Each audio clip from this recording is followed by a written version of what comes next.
Hello everyone, and welcome to another beer review.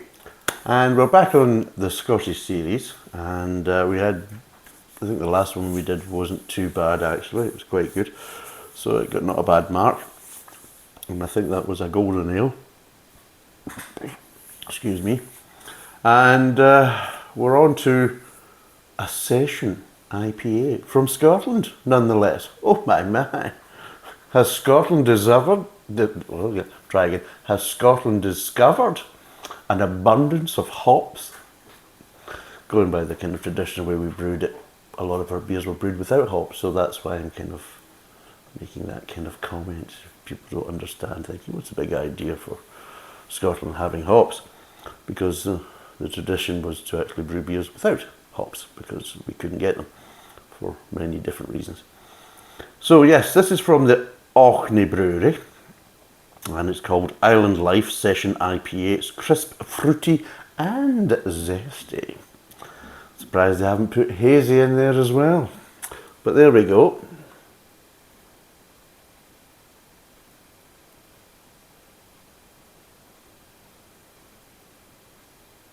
Right, so the Orkney Brewery Island Life Session IPA, it's 3.7%, so it's quite low, and it's got a bit of spiel in the back, so let's get wired into that, because we know that makes a hell of a difference to the flavour of the beer. If you just get the spiel exactly right, then that's it. You just don't bother what's in the bottle, because it's just going to be marvellous anyway, because hey, I've already told you that. So Island Life is a special beer, much like life on our islands. Orkney has been regularly recognised as one of the finest places to live in the British Isles. So like the easygoing enjoyment of your personal island retreat, take your time, relax and indulge. Island Life is a pale golden ale with citrus fruit aromas, mouth-watering flavours of grapefruit and peach, lead to a crisp, bitter, zesty finish to be enjoyed time and time again. Oh God. And they've just put the nail in the coffin by basically saying pairs well with oak smoked seafood, pasta and light snacks. And that light snacks could be what? Is that pork scratchings? Is it scampi fries? I mean, seriously. Off. Seriously. I hate that. Oh, I'll tell you what it goes well with. Well, tell you what, I can find that out myself, so cough, and I don't need your blooming advice. Seriously. It really does annoy me when they get this spiel and the next minute they give you the tasting notes. Oh, it goes really well with this, you know. Oak smoked seafood, oh yeah. And what happens if it's apple wood smoked seafood? No. Is that a no-no? It's got to be oak smoked. What a load of shit, seriously. Oh, and pasta. Oh, what's that? Is that more of a creamy sauce pasta? Or is it more of a cheesy pasta? Or is it more of a tomato, kind of acidic based pasta? What? Just saying pasta. Well, does this go with bland pasta now? Do we have to bother cooking it? Fuck off. Seriously. Arseholes. I just can't be bothered with that. It's like a bullshit afterthought that they put on the label just to fill a gap. Tell you what, just cut the label shorter then. Just cut the arse off the bottom of it and then just move all the text up, and then you can leave out that shit. Twats. Really twats. Seriously. They had to read The Guardian as well. Has anybody been watching the World Cup? Just when I'm talking about mentioning The Guardian and everything else, you know, the Qatar World Cup. Oh, yes, all this, we're going to stand up for human rights, we're going to do this, we're going to do that. And then we thought, oh, well, we're going to give you yellow cards if you do. Right, okay, we won't bother. We'll just ignore it. We've made our stand. We said that we were going to wear this armband, but we're not going to wear the armband. But, tell you what, though, if you wanted to make a stand, how are we not going in the first place? Why not just say, well, fine, this we don't agree with this, so we're all going to boycott it. It'd have been great if some of the major teams had boycotted it, but fun enough they didn't. Strange that, isn't it? Easily bought, easily swayed, yeah. Virtual signaling. Just like when you turn around and you give basically pairing notes for beer on the back label. But anyway, it's roughly about £2 a bottle. It's 500ml, it's 3.7% by volume. And yeah, let's crack it open and see what it's like. Hopefully it'll be quite nice. Oh no, no, it's got a wee bit of a hat on it. So let's pour it and see what it's like. It's quite light. It's almost like an American Pale Ale. Look at the colour. Oh, it's a wee bit lively, isn't it? Oof. Enough to put you off your old smoked seafood, isn't it? Oh. I've never sat in a pub and say like, okay, I can have 2 pints of IPA please, and do you have any old smoked seafood? No. Pasta? No. Or just pork scratchings and scabby fries? I don't know. Will it go with this? Do you have the bottle or the keg in that? I can read the back label just to see whether I can actually eat this stuff with it or not. Oh, yeah. As you can probably see, it gets my goat. That's probably why I'm still prattling on about it. It just annoys me. Just leave it. If people are going to basically have beer with food, leave them to actually work out for themselves. And just to say general pasta, I mean, what the hell does that mean? There's so many different pasta dishes. You think, well, does it go with them all? Does it? It's like, if you are going to do it properly, or just don't do it at all. And my kind of advice is just don't do it, because it annoys people like me, normal people that just want to think, right, what does it taste of? Well, you're going on about what life is like in the island and how good it is compared to the rest of the UK. You haven't really told me much about the actual beer, apart from it's a case as though just sit, relax and do bugger all. Which, I don't know what that's got to really do with beer, but anyway. Just a lot of this spill you get in the back label, it's just a lot of shit. Let's be totally honest. So anyway, this is what it looks like. Get the Instagram going. And it is quite light. In fact, it's not as light as what I initially thought it was going to pour like.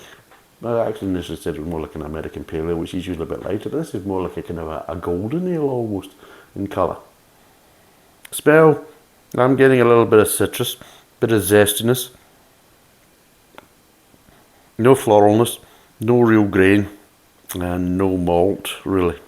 Just getting ever so slight light grapefruit zestiness, that's all. So, let's get wired in.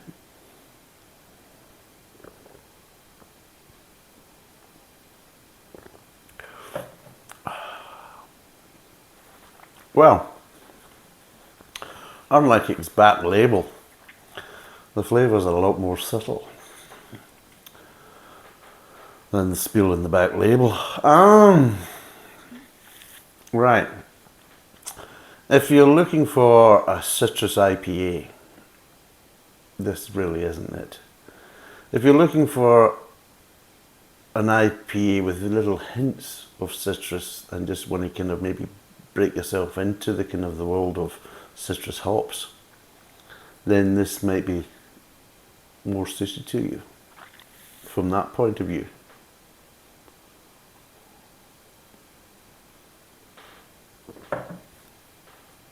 What the hell is that in the glass? That's never a good sign, is it? What is that? That bloody old smoked bloody seafood stuck to the side of it, is it? I cleaned that glass.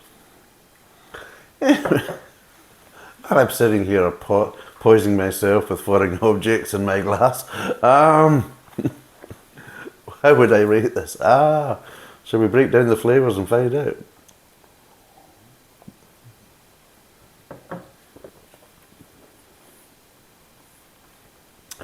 Right, starts off front of the mouth. There isn't really much in the way of malty sweetness there. There's a hint at best. So there's no real malty sweetness, but you are getting a little bit of zestiness at the start there. Just a little bit of kind of grapefruit, kind of pithy zestiness. Moves on to the mid-tongue and you get a little bit of grain, and you're still getting this kind of slight pithy zestiness. But again, it's quite subtle there, but it's there. And it just kind of sits there until it starts moving on to the kind of aftertaste, the end of the mid-tongue, and it just hasn't really kind of changed. The flavour profiles just haven't really changed or moved on. It's like, oh, we started off really well with the front of the mouth. It really has started off quite well. So we'll just keep that in the mid-tongue then. Okay, so we'll just keep the same kind of flavour profiles in the mid-tongue. Do you think people will be getting bored with this? Nah, people will love this. Once they taste the citrus, that'll be it. That's all they want. So what should we give them in the aftertaste? More of the same. So that's what they've done. So it moves on from the mid-tongue to the aftertaste, and you're getting, funnily enough, light, pithy zestiness and a little bit of grain, and that's really it. As the zestiness kind of tapers off, you're getting a slight bitterness, ever so slight, gentle kind of bitter accent as it dissipates. So it's like the leftover of your zesty pithiness is just a little bit of kind of bitterness, and that's really it. So there's no real sweetness to it. There's no real kind of character to it. It's a bit kind of boring. It's very one-dimensional. It's like, well, here we go. We've got zestiness at the start, and we've got zestiness in the middle, and we've got zestiness at the end. It's zesty! Yeah!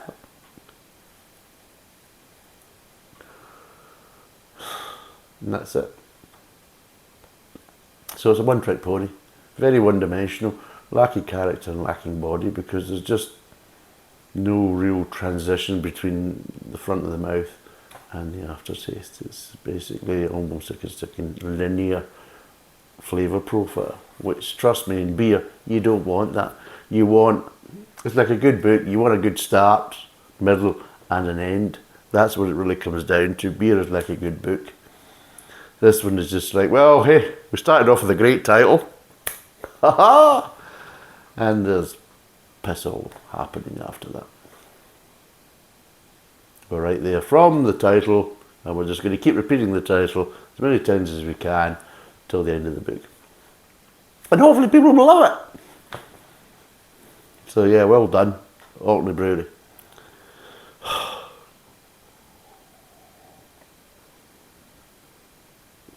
Which is a shame, because, okay, I've got my hackles up over the back label and things like that, but I would have liked this to be a nice kind of IPA, but it's quite low in alcohol to 3.7, but I'll be totally honest, apart from this light zestiness, there's nothing really there. Now, if there was other flavours coming out, I mean, what did they turn around and say? They said there was some other flavours there. What did they say? Peach. Let's see if I can find the peach.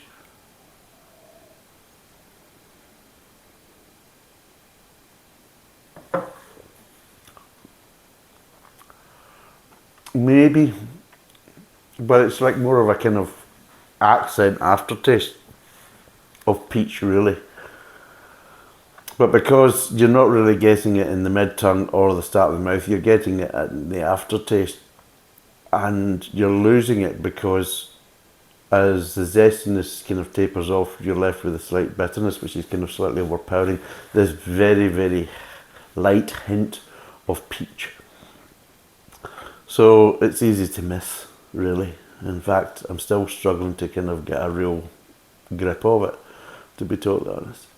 Which is a bit of a shame, because, I mean, they go on about Green King IPA, and it's a low alcohol IPA brewed to a kind of more traditional British IPA at the time, not the original ones coming from London and things like that, because they've all been through all that, the kind of history of it.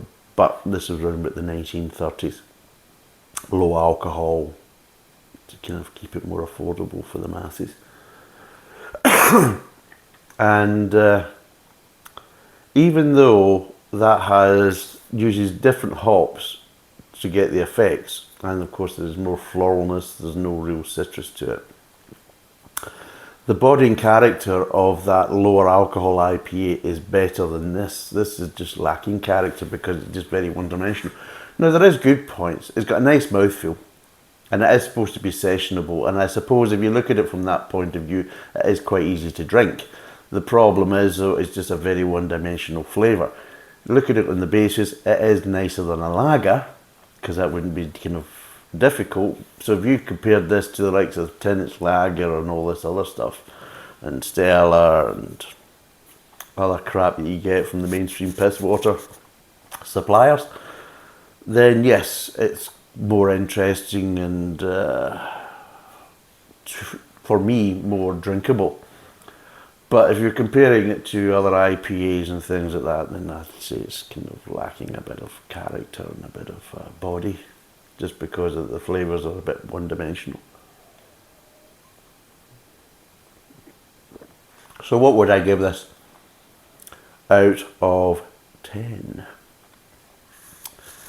Right, I'm going to give it a 5. For me, it's supposed to be a session IPA. It's a bit boring. The flavours are a bit one-dimensional.